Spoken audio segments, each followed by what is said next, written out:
Bezels, unidirectional versus bidirectional. Why a diver bezel only turns in one direction.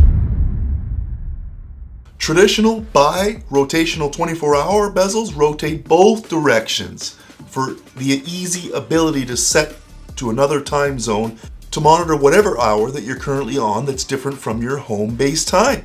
Very easy, pure convenience.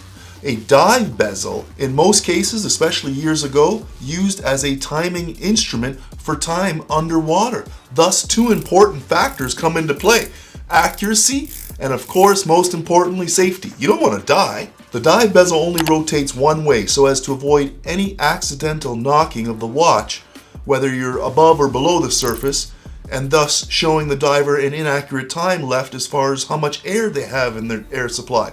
By placing the bezel PIP, or primary indicator position, on the minute hand, no matter where she's situated, you can track your 20 or 30 minute air supply no matter what time of day it is. If by chance that the bezel is knocked or moved, it will only shorten the duration of your dive time and not kill you.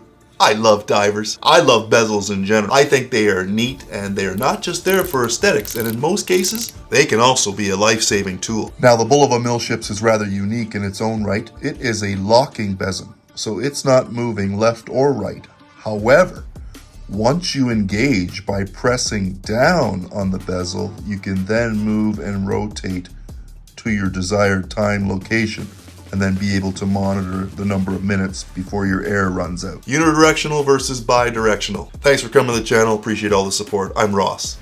That's my time. I got another video to make. We'll see you on the next one. And don't forget, like, subscribe, and hit those bells so that you get notified when the next video drops. It's that simple.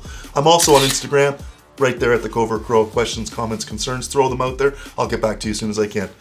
God bless. Be well. Be safe. See you on the next one.